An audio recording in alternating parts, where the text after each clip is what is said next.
नमस्कार, मैं हूं संजीव कुमार और आप देख रहे हैं वेब समाचार। पूरे झारखंड में पंचायत चुनाव को लेकर जो सरगर्मी चल रही थी वो समाप्त हो चुका है।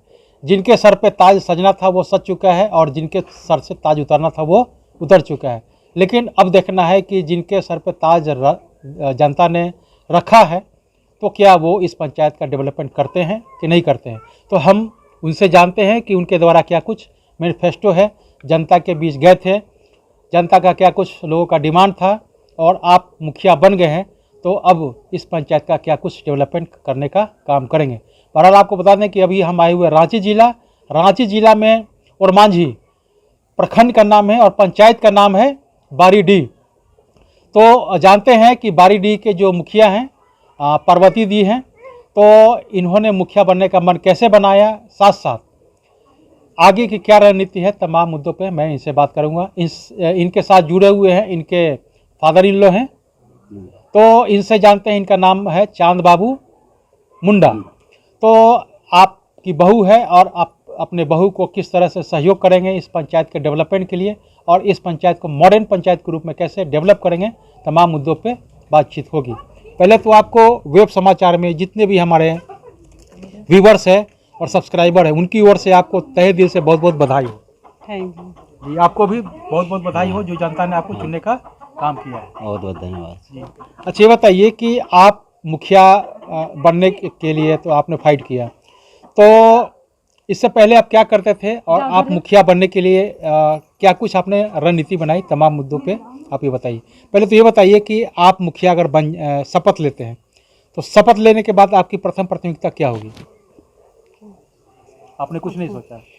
सोचा है कैसे नहीं जी, क्या सोचे हैं बताइए। गांव का कोई विकास करेंगे, जो इंदिरा आवास हुआ, नाली हुआ, पानी का सुविधा नहीं है, लाल कार्ड पीला कार्ड नहीं है, विधवा पेंशन नहीं मिलता है, इस सब का काम करेंगे हम। करने का काम करेंगे। आपसे चांद बाबू जी हम जानना चाहते हैं कि ये बताइए कि जब आपकी बहू जब शपथ ले लेती है, पदभार ग्रहण कर लेती है, पंचायत भवन का जो चाबी मिल जाता है, तो पहले कदम से आपकी प्राथमिकता क्या होगी इस पंचायत का विकास। देखिए, जब मेरा जो बहू हैं ये शपथ ले लेगी और मेरा 2015 से भी मेरा इच्छा था कि मैं इस बारीडीह पंचायत का मॉडल पंचायत बनाने का मैंने शपथ लिए थे कि एक बार मुझे मौका दिया जाए ताकि मैं बारीडीह ग्रामवासियों का कुछ विकास करेंगे।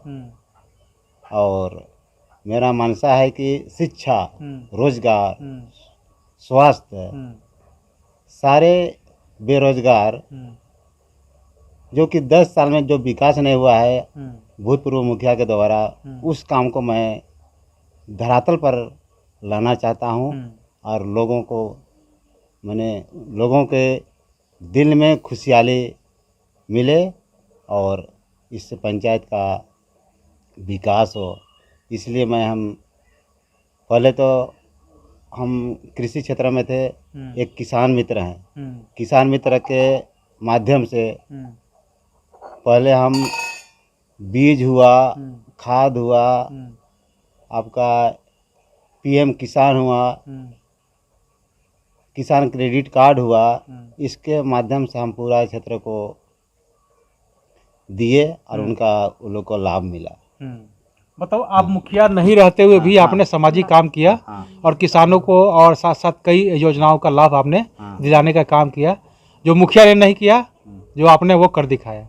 अच्छा ये बताइए कि राज्य सरकार तो बहुत बड़े बड़े वादे कर रहे हैं शिक्षा को लेकर के कि बच्चों को सप्ताह में 5 दिन अंडा मिलना चाहिए, ठीक है। और आज उन्होंने घोषणा किया है कि बच्चों को डीपीएस और डीएवी स्कूल की तरह उसको शिक्षा प्रदान किया जाएगा। चूँकि आप अपने पंचायत के मुखिया हैं और मुख्यमंत्री आपकी बहू है, तो शिक्षा को कैसे सुदृढ़ करेंगे। बच्चे तो केवल खाने पीने के लिए जाते हैं। हाँ, शिक्षा को सुदृढ़ करने के लिए जो कि प्राइवेट स्कूल में जो पढ़ाई होता है उसके तर्ज में हम लोग भी सोचते हैं कि सरकारी स्कूल में भी प्राइवेट स्कूल के माध्यम जैसा होता है, अनुशासन है, शिक्षा है, सब कुछ का जो साधन होता है, उसी तरह से हम लोग भी सरकारी स्कूल को प्राइवेट स्कूल के तरह पे। तर्ज में बदलना चाहते हैं। बदलना चाहते हैं। हाँ। तो इसके लिए आपने क्या सोचा है, कैसे आप बदलेंगे? अभिभावकों को जागरूक करेंगे, हाँ। टीचर से बात करेंगे, या पेरेंट्स मीट का व्यवस्था करेंगे, क्या आपने सोचा है?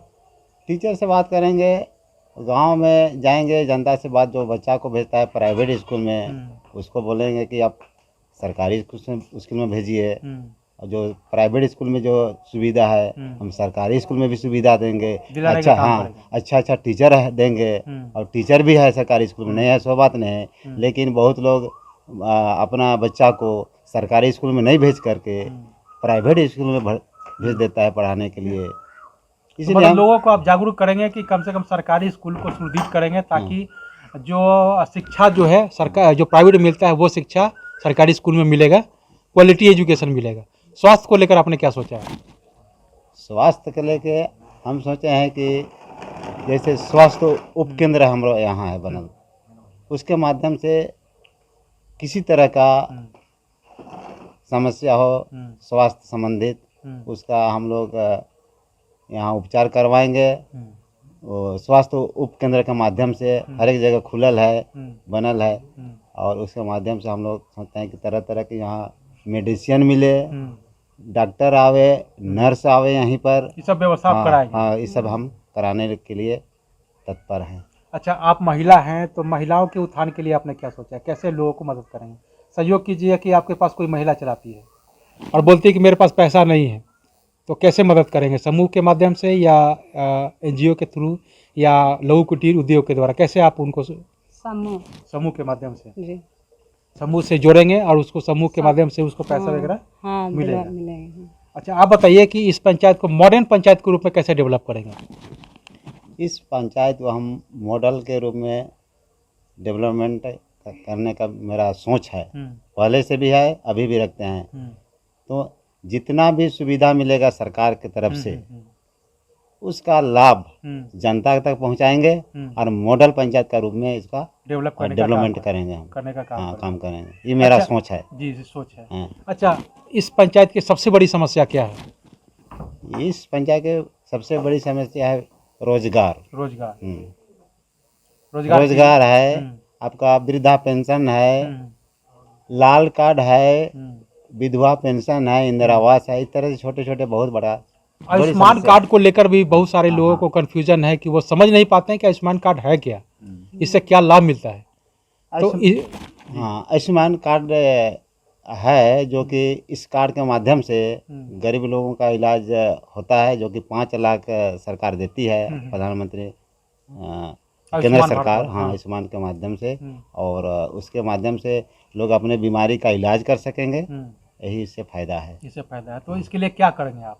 जागरूक करेंगे लोगों हाँ, इसके लिए हम जागरूक करेंगे। जो आयुष्मान कार्ड बनता है, जो गोल्डन कार्ड, ये प्रज्ञा केंद्र के माध्यम से बनता है। इस काम को हमने बनाने का भी काम किया है, कृषक मित्र रहते हुए भी गोल्डन कार्ड बनाया है, किसान क्रेडिट बनवाए हैं, ये सब काम किए हैं। और जैसे कि आपका लोन दिलवाए हैं, लोन माफ़ी का काम करने का काम किए हैं हम, KYC के माध्यम से बीज दिए हैं, खाद दिए हैं, दवा दिए हैं। मतलब किसानों पे आपने ज़्यादा फोकस किया, यही फोकस कारण है किए, कि इसी जनता ने आपको चुनने का हमको चुनने का काम किया है।